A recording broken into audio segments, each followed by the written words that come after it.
స్వామి ఇప్పుడు ఏదైతే కౌశిక్ రెడ్డికి అదేవిధంగా గాంధీకి ఆర్కేపూడి గాంధీ గారికి జరిగినటువంటి వాగ్వాదం ఏదైతే నిన్న చూసాం మనము ఈ రోజు ఇంతవరకు కూడా దారి తీయడం జరిగింది. ఈరోజు తీవ్ర వాగ్వాదం అయితే ఏర్పడింది. మొత్తానికి అందరిని మహిళల్ని కూడా పోలీసులు వేసుకపోవడం ఏదైతే అన్నీ చూసాం మనము. మరి ఇది ఎంతవరకు దారి తీస్తుందంటారు? అసలు దీనికి ముగింపు ఎలా వస్తుందంటారు? ఏం చెప్తారు? ముగింపు ఏమీ లేదండి. ఇప్పుడు దీన్ని రచ్చగొట్టింది కౌశిక్ రెడ్డి గారు. ఎమ్మెల్యే గారిని అనే అంత సీను ఆయనకి లేదు. ఫస్ట్ ఆఫ్ ఆల్ ఆయన ఎక్కడో, ఆయన కాన్షియన్స్ వేరే, ఆయన వేరే. ఆయన ఇక్కడ మా షేర్లింగంపల్లి కాన్షియన్స్లో వచ్చి ఆయన ఉంటుండు. ఆయనకు సంబంధం లేని మ్యాటర్ ఇది. ఆయన విమర్శించే స్థాయి ఫస్ట్ ఆఫ్ ఆల్ గాంధీ గారిని అనే స్థాయి కాదైనది.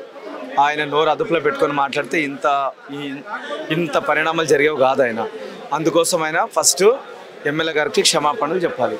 ఆయన సారీ చెప్తే ఆటోమేటిక్గా ఈ ప్రాబ్లం అనేది సాల్వ్ అవుతుంది. ఇంకా ఇలాంటి పరిస్థితులు మళ్ళీ ఇంకోసారి కాకుండా ఆయన లిమిట్లో హైకమాండ్ ఉంచుకోవాలి. ఇప్పుడు కాంగ్రెస్ పార్టీ ఏదైతే ఉందో పిఎస్సి పదవి అనేది మనకి గాంధీ గారికి ఇచ్చింది. మరి దీన్ని స్వీకరిస్తారంటారా? అది హైకమాండ్ ఉంది. ఆల్రెడీ పిఎస్సి చైర్మన్ పదవి ఇచ్చారు గాంధీ గారికి. ఆయన అందుకోసం అది హైకమాండ్ చూసుకుంటుంది. పిఎస్సి చైర్మన్ ఇచ్చారు, ఆయన నిర్వహిస్తారు. సో ఇప్పుడు క్షమాపణ చెప్పే వరకు ఇది ఇలానే కొనసాగుతుంది అని చెప్తున్నారా? ఆయనకంటే క్షమాపణ అంటే మేడం, ఇప్పుడు వాళ్ళ బీఆర్ఎస్ పార్టీ హైకమాండ్ ఉంది, పెద్దవాళ్ళు ఉన్నారు, వాళ్ళంతా సర్ది చెప్పి ఇక్కడికి ఆపేస్తే బెటరు. లేదా ఆయన నేను వస్తున్నా అని చెప్తే వాళ్ళే రెచ్చగొట్టేటువంటి ప్రయత్నం చేస్తున్నారు. అవును మేడం, వాళ్ళే కావాలని రెచ్చగొడుతున్నారు కాబట్టి ఇప్పుడు ఈరోజు మార్నింగ్ ఇక్కడికి వస్తా అన్నారు. సరే వస్తారంటే స్వాగతిస్తామని మేము అందరం స్వాగతించుదామనే ఉన్నాము. ఆయన గురించి టిఫిన్ రెడీ చేసాము. ఇప్పుడు లంచ్కి వస్తా అంటే లంచ్ కూడా రెడీ ఉంది. రమ్మంటే రావచ్చు మేడం. దాంట్లో ఇప్పుడు దానం నాగేందర్ గారు వచ్చేళ్ళారు. ఆయన సింగిల్గా వచ్చాడు. అలా సింగిల్గా వచ్చి గొడవకే రావాలంటే నీ మందిని నేను మా పబ్లిక్ని తీసుకొస్తాను అని చెప్తే దానికి కూడా రెడీ ఉన్నాం. నిన్న మనం చూసుకున్నట్టయితే కౌశిక్ రెడ్డి గురించి అదేవిధంగా నిన్న జరిగినటువంటి వాగ్వాదం మీద మీ స్పందన ఏంటి? ఏం చెప్తారు? నిన్న ఏదైతే లోపల వాళ్ళ అనుచరులు ఉన్నారు, బయట వీళ్ళ అనుచరులు ఉన్నారు, అయినప్పటికీ అంత వాగ్వాదము, కొట్టుకునేటువంటి స్టేజ్ వరకు వెళ్ళడము, టమాటాలు గుడ్లు వేయడం, దీని మీద మీ స్పందన ఏంటి? ఇవన్నీ ఎక్కడి నుంచి వచ్చినాయి అసలు?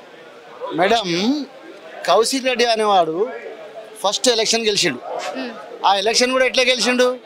నేను నా భార్య పిల్లలు చచ్చిపోతారు, నాకు గెలిపియకపోతే ఉరేసుకొని చచ్చిపోతామని గెలిచాడు. ఆయనకు మొత్తం ఓట్లు వచ్చినాయి 60,000. మా ఎమ్మెల్యే సాబ్ 57,000 మెజార్టీ వచ్చింది. అంటే దాదాపు 3 లక్షల ఓట్లు మా ఎమ్మెల్యే సాబ్కి వచ్చినాయి. మనం ఆ కౌశిక్ రెడ్డి వచ్చి మా ఎమ్మెల్యే సాబ్కి చెడాయిని చదువుకుంటారా కార్యకర్తలు? ఆయన ఏం చెప్తాడు? హుజూర్ నగర్లో మీటింగ్ పెట్టాలి, ఆయన కాన్స్టిట్యూషన్లో పోయి మీటింగ్ పెట్టాలి కదా. నింగంపల్లిలో పెట్టి గాంధీకి రామని చెప్తే గాంధీ ఊరుకుంటాడా?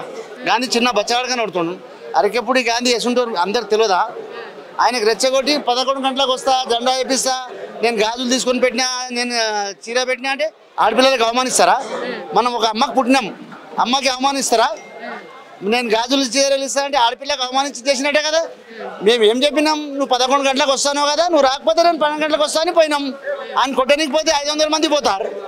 వానికి చెప్పినాం, అరే మీ ఇంటికి వచ్చినాం రావులే, నువ్వు బయటికి రా, చూడు మేము నువ్వు రాస్తాను రాలేవు, నువ్వు కొజ్జగాడవు, మేము మొగళ్ళమని చూపెట్టినాం అంతే. వేరేది ఏం చెప్పలేము. మనం పోయినాం, చూపెట్టినాం. ఆయన కొట్టడానికి పోతే 10 మంది పోతారు, 500 మంది పోయినారు. గాంధీనా బయట ఉంటే కూడా అందరు వెళ్ళిపోయినారు కార్యకర్తలు. ఆడ ఉన్నారు 25 మంది మా వాళ్ళు ఉన్నారు. వాళ్ళు ఆయన ఇంటికాడ ఉన్న వాళ్ళంతా మా వాళ్ళు ఉండే. దాని గురించి వదిలేసాం. మేము కొట్లాడనికే పోయేడుతుంటే 2-3 పోయి కొట్లాడతాం. 500 మంది ఎందుకు పోతాం? ఆయన పెద్ద హీరోనా? ఆయన ప్లాట్లో బ్రోకర్ చేసి దందా చేసినాడు, బ్రోకర్ మాటలు నేర్చిండు. అసెంబ్లీలో పోయి కూడా ఎట్లా అంటే అట్లా మాట్లాడతాడు. సభ అధ్యక్ష గౌరవం ఇయ్యాడు. ఎవరికి ఆయనకి ఏం తెలుసు రాజకీయం అంటే? డబ్బులు పారేసి వచ్చేసినాడు. రాజకీయం ఎక్స్పీరియన్స్ కావాలి, రాజకీయం కావాలంటే మాట్లాడడానికి ఏది నోటికి వస్తే మాట్లాడేస్తారా? నేను అది చేసేస్తా బతికొచ్చినోడు అంటే హైదరాబాద్లో ఎవరు వచ్చినా ఉన్నారు, అందరూ చార్మార్ కింద పుట్టినాడు. తెలంగాణ ఆదిలాబాద్ నుంచి రాని, నిజామాబాద్ నుంచి రాని, మెదక్ నుంచి రాని, ఎక్కడి నుంచి మహబూబ్నగర్ నుంచి రాని మనం అందరూ బతికొస్తేనే హైదరాబాద్ డెవలప్ అయింది కదా. వాళ్ళ కించపరిచే మాట్లాడొద్దు కదా. అసలు ఇది ఎంతవరకు దారి తీస్తుందంటారు? ఈ గొడవ ఏం చెప్తారు? ఎంత దూరం వెళ్తుంది? దీనికి ముగింపు అనేది లేదంటారా? ఈ రోజు 11 గంటలకు వస్తున్నటువంటి కౌశిక్ రెడ్డి ఇంతవరకు రానటువంటి పరిస్థితి, మరి దీని మీద ఏం చెప్తారు? ఈ తీవ్ర ఉద్రిక్తత నెలకొందని చెప్పొచ్చు నిన్న నుంచి ఈ రోజు వరకు చూసుకుంటే. మరి దీని మీద మీ స్పందన ఏంటి? ముఖ్యంగా కౌశిక్ రెడ్డి గారు నూతనంగా ఎన్నికైనటువంటి శాసనసభ్యుడు. ఒక శాసనసభ్యుడు, ఒక బాధ్యతాయుతమైనటువంటి శాసనసభ్యుడు ఏ విధంగా తన శాసన వ్యవహారాలను నడిపేయాలనేది ముందు అనుభవం నేర్చుకోవాలా. అంతేగాని ఇష్టం వచ్చినట్టుగా విచ్చలవిడిగా మాట్లాడి రెచ్చగొట్టడే వ్యాఖ్యలు చేయడము, ముఖ్యంగా ఆంధ్ర తెలంగాణ అనేటువంటి భేదాభిప్రాయాలు ప్రాంతీయ అభిప్రాయాలు ఏవైతే తీసుకొచ్చాడో అది చాలా బాధాకరం. మేము తీవ్రంగా ఖండిస్తూ ఉన్నాం. ముఖ్యంగా ఎందుకంటే బీఆర్ఎస్ సీనియర్ నాయకులు రాష్ట్ర సాధనకై ఉద్యమించాడు. కేసీఆర్ గారే మాట్లాడలేదు. ఇతను ఎంత అండి, ఇతని అనుభవం ఎంత, ఇతను ఎంత నూతనంగా శాసనసభ్యుడిగా ఎన్నికయ్యాడు. ఆవేశంతో తొడలు కొట్టడాలు ఛాలెంజ్ చేయడాలు అనేటివన్నీ మంచి సాంప్రదాయం కాదు. ఒక శాసనసభ్యునిగా ఏ విధంగా మాట్లాడాలా, ఏ విధంగా ప్రవర్తించాలంటే ముందుగా కౌశిక్ రెడ్డి గారు నేర్చుకోవాలా. ముఖ్యంగా గాంధీ గారు 3 సార్లు ఎమ్మెల్యేగా ఎన్నుకోబడ్డారు. షేర్లింగంపల్లి ప్రజలు అత్యధిక మెజారిటీ తోటి గాంధీ గారిని ఎన్నుకున్నారు. ఎందుకు? గాంధీ గారు 24 గంటలు ప్రజలకు అందుబాటులో ఉంటారు కాబట్టి, ప్రజాసేవకై తన జీవితాన్ని అర్పిస్తున్నాడు కాబట్టి ప్రజలంతగా అందరూ కూడా మూకుమ్మడిగా 3 సార్లు ఎమ్మెల్యే చేశారు. మరి ఇట్లాంటి సీనియర్ శాసనసభ్యుని పట్టుకొని ఇష్టమున్నట్టుగా మాట్లాడము, చీర కట్టుకో, గాజులు వేసుకో అని ఇట్లాంటి వ్యాఖ్యలు చేయడం అనేది చాలా బాధాకరం. కౌశిక్ రెడ్డి గారు, మీరు ఇట్లాంటి వ్యాఖ్యలు చేయడం వల్ల ప్రజలు మీకు సమయం వచ్చినప్పుడు తగిన బుద్ధి చెప్తారు, తగిన శాస్తి చేస్తారు. నిన్న కూడా జరిగింది అదే. కౌశిక్ రెడ్డి గారికి ప్రజలు బుద్ధి చెప్పారు నిన్న. ఇలాంటి వ్యాఖ్యలు, ఇలాంటి ప్రవర్తన మానుకోవాలా.